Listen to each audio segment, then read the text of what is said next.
آج سابق وزیر اعلیٰ پنجاب اور عمران خان کے وسیم اکرم پلس عثمان بزدار نے بھی سیاست سے دستبرداری کا اعلان کر دیا۔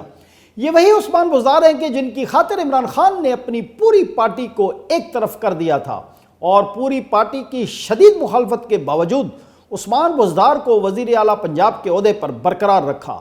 عثمان بزدار نے آج پریس کانفرنس کرتے ہوئے 9 مئی کے واقعات کی مذمت کی اور کہا کہ اپنے آپ کو سیاست سے الگ کر رہا ہوں۔ انہوں نے کہا کہ انہوں نے اپنی وزارت اعلیٰ کے دور میں پنجاب کے عوام کی بہترین خدمت کی ہے۔ عثمان بزدار کی سیاست سے علیحدگی کی خبر عمران خان کے لیے بہت ہی حیرت ناک بلکہ بہت ہی افسوسناک خبر تھی۔ خیال کیا جا رہا ہے کہ عثمان بزدار کی سیاست اور پی ٹی آئی سے علیحدگی عمران خان کے ان کے بارے میں غیر معمولی موقف کی پسپائی بھی ہے۔ واضح رہے کہ یہ وہی عثمان بزدار ہیں کہ جنہوں نے 2018 سے صرف کچھ عرصے قبل ہی پی ٹی آئی جوائن کی تھی۔